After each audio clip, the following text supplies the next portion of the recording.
थाना परिवार से चर्चा कर रही थी, क्या था वो पूरा मामला? मामला ये था कि मैंने रोड़ा और रोड़ा के पास 3 गांव में जब मैंने जनसंपर्क किया तो पूरी पब्लिक रोड पे थी और मेरा बहुत सपोर्ट कर रही थी। और जैसे मंत्री को फोन पहुंचा होगा, इतना ज़्यादा जन समर्थन हर गांव में। कल भी ऐसा हुआ कि मैं 8 गांव में आई, रात में 11 बजे भी गांव में लोग बैठे हुए थे, बहुत प्यार मिल रहा था।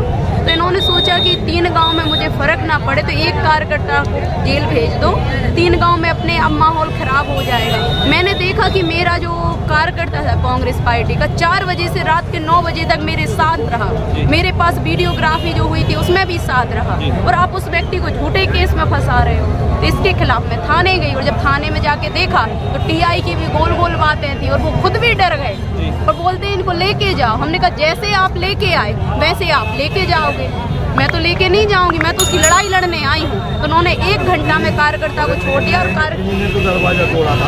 हाँ, और पुलिस ने उनके लात मारी, ये उन्हीं के पिता हैं। पुलिस ने रात में बगैर वारंट के जाकर के मेरे घर में लात मार के दरवाजा तोड़ के घुसी। ये मैं बोल रहा हूँ, मेरे बच्चे को बुलवाया, किसी ने FIR भी कोई मेरे बच्चे को उठा रहा। ये क्या इनकी हरकतबाजी गुंडागर्दी है जी।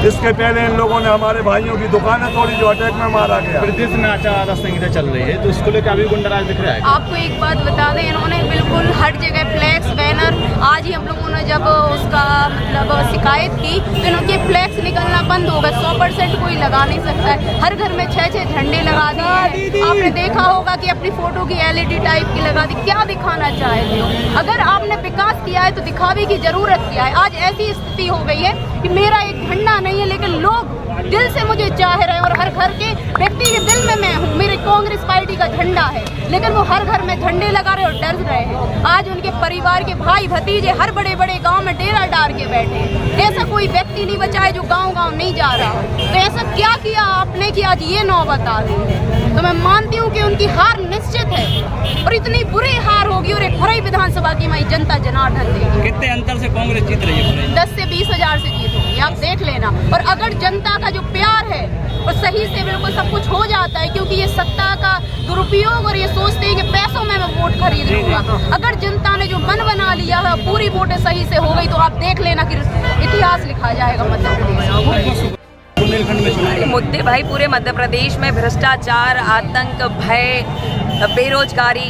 ये मोदी जी आए 2 करोड़ रोजगार देने की बात करी और अभी जो लाडली बहना चला रहे हैं, ये दैनिक भास्कर के फ्रंट पेज पे छपा है कि 80% पैसा जो है प्रचार प्रसार में बहा रहे हैं और बहनों के खातों में तो कुछ नहीं डाल रहे। और जब से लाडली बहना दे रहे हैं, ना तो पेंशन दे रहे हैं, ना कन्या विवाह योजना की राशि डाल रहे हैं, ना सरपंच, जिला पंचायत, जनपद किसी के खाते में कोई 1 रुपये नहीं डाल रहे, केवल और केवल वोट खरीदने का काम कर रहे हैं। तो इस बुंदेलखंड ने तय कर लिया, इस बुंदेलखंड में मोदी जी के 2 मिनिस्टर मध्य प्रदेश, शिवराज जी के 4 मंत्री विराजे। उसके बाद भी आज बुंदेलखंड की आर्थिक व्यवस्था चरमराई हुई है।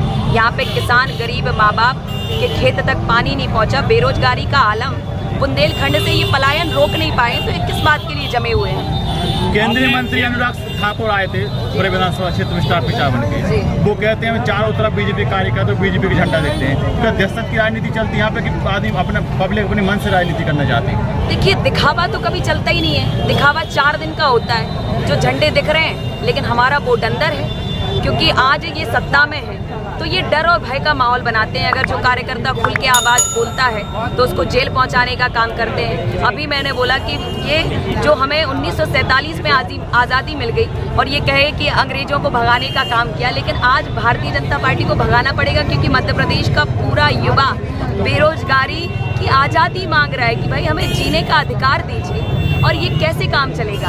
और वो स्टार प्रचारक, तो मैं तो मानती हूँ कि बुंदेलखंड की जहाँ बेटी खड़ी हो तो हमें स्टार प्रचारक बाहर से बुलाने की जरूरत ही नहीं है। आपने महाभारत का जिक्र किया है, आप कांग्रेस को क्या मान रहे हैं, पांडव या कौरव? ये भाई वो युद्ध है, ये चुनावी युद्ध है और चुनावी युद्ध में लोकतंत्र को बचाने के लिए मध्य प्रदेश की जनता ने वो महाभारत का पाटा खींच दिया है और इसमें जीत कृष्ण जी साथ में खड़े हैं, तो जीत हमारी कांग्रेस पार्टी की। कांग्रेस कौरव किन्हें मान रही है? हाँ? कौरव किन को मान रही है कांग्रेस? अब मुझे लगता है भाई जो अधर्म के साथ खड़ा है तो वो बिल्कुल भारतीय जनता पार्टी है, जो धर्म का चोला पहन करके वोट मांगते हैं। हम तो ये काम करते नहीं हैं। आपने 30 मिनट से ज़्यादा भाषण दिया, कमलनाथ जी का नाम नहीं लिया। कमलनाथ जी की सारी योजनाएं बोली मैंने, शायद आपके सुनने में गलतफहमी हुई नहीं मेरे पास कि कमलनाथ जी ने नारी सम्मान के रूप में 1500 लाने की बात कही, पेंशन की 1200 देने की बात कही, किसान माँ बाप का 2 लाख तक का कर्जा माफ करने की बात कही, गौ माता की रक्षा की जो भारतीय जनता पार्टी बात करती है, लेकिन यथार्थ में बात उन्होंने कही कि 2 रुपए में गोबर में खरीदने का काम करूंगा।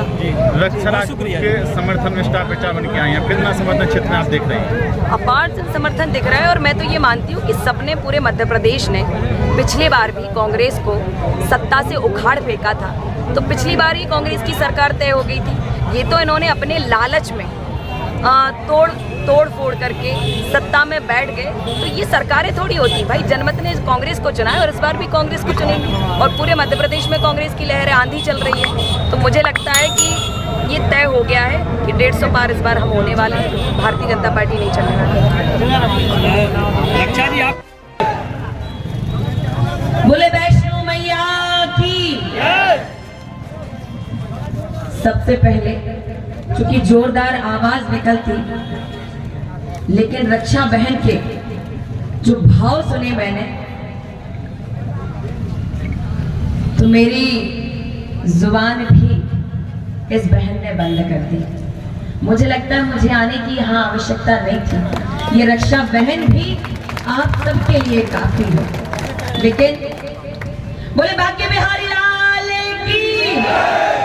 आज इस बरौदिया नगर के मेरे कांग्रेस परिवार के सम्मानीय मंच को मेरी बहन प्रत्याशी के रूप में रक्षा राजपूत जी, जो आप सभी की रक्षा करने के लिए एक बुंदेलखंड की शेरनी की आवाज बन करके दहाड़ने का काम कर रही है, ऐसी रक्षा बहन श्री हरिनारायण भार्गव जी, श्री राम सिंह पापा जी, श्री पप्पू यादव जी, श्री गजेंद्र लोधी जी, श्री शेर सिंह लोधी जी, श्री अमन लोधी जी, श्री आलोक दुबे जी, श्री रघु अहिरवार जी, श्री सन्मान राजपूत जी, श्री रामनिवास लोधी जी बहुत ही ओजस्वी मंच का संचालन कर रहे हैं और इस पूरे मेरे कांग्रेस परिवार के भरे पूरे मंच पे सम्मानीय मेरे जितने भी जिला प्रकोष्ठ, मेरे कार्यकर्ता, सभी को मैं प्रणाम करती हूँ एवं मेरे साथ आए हुए मेरे जिला अध्यक्ष पिता तुल्य हबीब खान जी, मेरे पिता तुल्य किसान मोर्चे के जिला अध्यक्ष उत्तम यादव जी, अनिल यादव जी, महेंद्र यादव जी और मेरा पूरा परिवार। और सबसे बड़ी लड़ाई जो होती है वो कांग्रेस के बूथ के कार्यकर्ता की होती है और ये मैं भरोसा दिलाती हूँ कि जहाँ इन कार्यकर्ताओं के पसीने की एक बूंद गिरेगी वहाँ रोशनी बहन और रक्षा बहन अपना पसीना और खून बहा देगी। लेकिन और आज मैंने यहाँ आकर ही जाना है और बहुत सुर्खियों में रहा खुरे कि आधी रात को ये बहन एक कार्यकर्ता के ऊपर, एक कार्यकर्ता को प्रताड़ित किया जाता है और वाकई वो शेरनी ही होगी जो 2 बजे रात को पुलिस थाने से अपने कार्यकर्ता को बचा कर लाती है। तो इसने वो कान्हा का काम किया है, क्योंकि आपको याद हो कि जब महाभारत का युद्ध चल रहा था और उस महाभारत में, और बहनों के लिए मैं कहती हूँ कि एक तपती धूप है नारियों की जिंदगी, एक पथरीली डगर है नारियों की जिंदगी। चाहे हो चौसर की बिसार द्रौपदी के प्रतिबिंब की तरह, चाहे हो अग्नि परीक्षा सीता के प्रतिबिंब की तरह, सदा सदा दांव पर लगती है तो केवल नारियां। और अगर मेरे खुरई के माता पिता को और भाई बहनों को अगर जरा भी सम्मान और इस रक्षा बहन की रक्षा का दायित्व अगर आपको निभाना है तो मुंह तोड़कर जवाब देना। और इस खुरई में रक्षा सूत्र बहन ने जिन भाइयों की कलाई पे बांधने का वादा किया है, इससे भीख में इसके बूथ पे खड़े होकर के हाथ के पंजे का बटन दबाकर हाथ को विजय बनाने का काम करना। वो युद्ध महाभारत की उस सभा में जब पांडवों और दुर्योधन धर्म और अधर्म के चौसर के पासे फेंक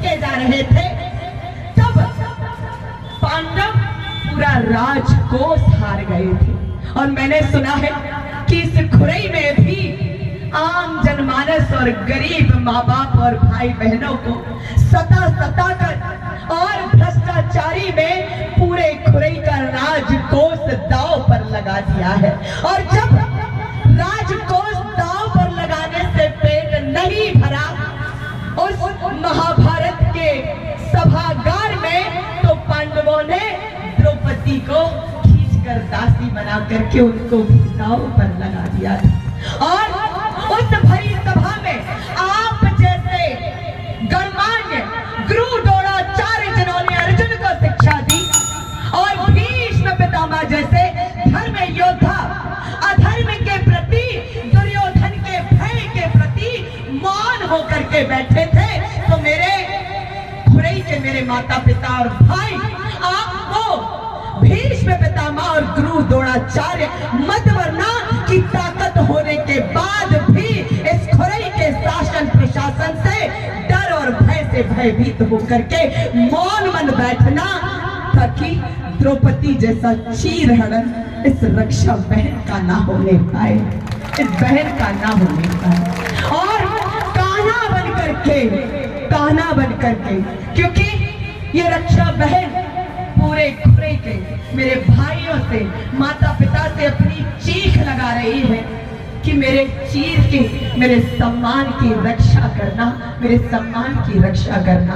क्योंकि भारतीय जनता पार्टी तो वो है कि देखिए कि देश मेरा जल रहा है, देश मेरा जल रहा है, आग लगी है सीने में, आग लगी है सीने में। भारतीय जनता पार्टी व्यस्त है खून गरीब का पीने में, खून गरीब का पीने में। और तो राम मंदिर या बाबरी का पक्ष नहीं मैं लाई हूं, तो राम मंदिर या बाबरी का पक्ष नहीं मैं लाई हूं। घायल मध्य प्रदेश चीख रहा है और ये रोशनी बेटी और रक्षा बहन चीख रही है। हम चीख सुनाने आए हैं, हम चीख सुनाने आए। तो मेरा आप सबसे ये निवेदन है और आप सबको इस सच्चाई से रूबरू करा दूं। ये वही भारतीय जनता पार्टी जो सारे 18 सालों से मध्य प्रदेश की सत्ता में गड़ी हुई है और अपना परचम फहराने की बात कर रही है, लेकिन आज पूरे मध्य प्रदेश में इन्होंने केवल और केवल पाखंड और ढोंग फैला रखा है। और इस पाखंड और ढोंग को अगर मिटाना है, क्योंकि ना तो इन्होंने किसान गरीब की आमदनी बढ़ाने का काम किया, आपके उड़दा बीज की फसल आज तक किसान मारा फिर रहा है, लेकिन हमें समर्थन मूल्य देने की बात इस भारतीय जनता पार्टी ने नहीं करी है। और कांग्रेस इस बात का आपको साथ देने की बात कहती है कि 2600 रुपए समर्थन मूल्य हम किसानों को देंगे। और जो गौशाला की, एक गौ माता की बात करते हैं, अभी हमारे रोड शो करत आ रहे थे तो दद्दा पनवेश्वरी 2 गैया आई, सिंह फैलाओ, वो तो जातो के बच गए ना, तो भाई हो जाती 2 जन की यात्रा। और ये क्या कहते हैं भारतीय जनता पार्टी, जो धर्म की राजनीति करते हैं और जो भारतीय जनता पार्टी के भक्त हैं, उन भक्तों को तो भाई समझाया नहीं जा सकता, लेकिन ये कहते हैं कि हम धर्मार्थी, हम सनातनी, हम हिंदू, तो कहे दादा हमका तुम्हें आतंकवादी दिखा रहे का भैया। अगर हम कांग्रेस के मंच पे खड़े तो हम आतंकवादी लग रहे कि भैया हमने को के मार डालो, तो ये ऐसा चरित्र दिखाते हैं। और ये राम के नाम पर, जबकि हमारी बुंदेलखंड की तो परंपरा है और हमारे आस्था को भंडार है और राम को बोल कबहू हमारे झूठो नहीं खाओ, लेकिन भारतीय जनता पार्टी और मोदी जी से लेके और शिवराज सिंह जी से लेके और सबसे लेके राम के नाम पे पूरे देश में वोट मांग रहे। कहीं ने वादा करो तो कि 2 करोड़ युवाओं को रोजगार दूंगा अगर मैं प्रधानमंत्री बनता हूं, लेकिन आज इन युवाओं से छलावा किया गया, छलावा। और ये खुद ही मंच पे खड़े होकर के कहते हैं मोदी जी कि सौगंध मुझे इस मिट्टी की, मैं देश नहीं लुटने दूंगा, मैं देश नहीं झुकने दूंगा। लेकिन आज देश का 35% युवा बेरोजगार होकर के, धरना दे करके, अपने हक की लड़ाई लड़ करके बेरोजगारी की भीख, रोजगार की भीख मांग रहा है। आखिर ये भारतीय जनता पार्टी हमसे चाहती क्या है? इस बात का जवाब आप सब देंगे, क्योंकि राम के नाम पर आप वोट तो मांग सकते हैं और अयोध्या मंदिर बनवाना बहुत अच्छी बात है, लेकिन अयोध्या मंदिर और राम मंदिर बनवाने में भारतीय जनता पार्टी का कोई योगदान नहीं है। इस बात को आप जान लीजिए, क्योंकि ये केवल और केवल हमें भ्रमित करने का काम करते हैं। राम मंदिर के लिए सुप्रीम कोर्ट ने निर्णय दिया, राम मंदिर का निर्णय तय हुआ। उसके बाद जब राम मंदिर बनाया गया तो उसकी साक्षी आपकी इस बेटी ने भी 1 लाख रुपए का दान दिया और पूरे देश के एक नागरिक ने दान दिया, तब जाके वो राम मंदिर की इमारत गढ़ी गई। इसमें भारतीय जनता पार्टी का क्या उपकार है, जरा इनसे पूछना। और ये कहते हैं कि भारतीय जनता पार्टी आई है और हम राम मंदिर को लाए। भैया, मंदिर को हम भी प्रणाम कर रहे, हमारे हृदय में भी राम है, कृष्ण है। अगर कहो तो हनुमान जी की तरह सीना फाड़ के भी दिखा दे तो भगवान ही करे, लेकिन भारतीय जनता पार्टी कहती है कि केवल हम ही है। तो दद्दा वो भज्जा, भाई राम मंदिर को प्रणाम सब करेंगे, लेकिन राम मंदिर के बाहर खड़े होकर के क्या इस देश का, प्रदेश का बेरोजगार युवा कटोरा लेकर के रोटी की भीख मांगे? रोजगार से घर चलते हैं, मंदिर के दरवाजे भीख मांगने से हमारी अर्थव्यवस्था या हमारे घर नहीं चला करते हैं। तो मेरा ये सबसे निवेदन है कि अगर आज मेरे माई बाप आप सब नहीं जागे तो ये बेटी यहाँ कोई भविष्य वक्ता नहीं है।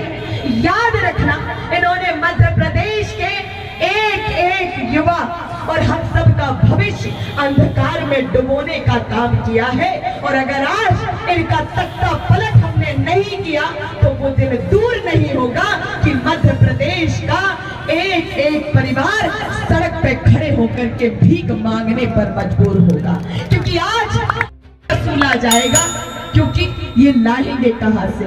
और गौ माता की बात कहते कहते मैं बीच में छूट गई।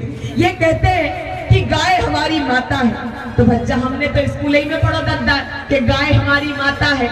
वो हमारे बाप बताई दीजिए इसे कहो कि गज्जा बेटा तुम्हारी माँ है और इनकी पूजा करने और हमारे करत आ रहे। अब इनको ढिंडोरा पीटने की क्या जरूरत है? मैं केवल जा बताओ, भारतीय जनता पार्टी हर मंच पे 20-50 लाख के मंच पे ढिंडोरा पीटती है कि भैया गज्जा हमारी माता है और हम गज्जा को पूजत हैं। और जय कतई कि वो गज्जा में, गाय में 36 कोटि के देवी देवताओं के दर्शन होते हैं। तो दादा हम भी कह रहे कि गज्जा को तुम प्रणाम करो, वो हमारी माता है। लेकिन ये भारतीय जनता पार्टी वालों को शर्म नहीं है, इनका दिल नहीं पसीजता। वो हमारी गाय माँ हर रोज कई सौ सैकड़ों गाय सड़क पर कुचल के मर जाती है और उनका खून बहाता देख रहे हैं। इस पाप का भोगी कौन होगा? भारतीय जनता पार्टी होगी। और इस बात का जवाब आप सब देंगे, क्योंकि मैं तो यहाँ से चली जाऊंगी।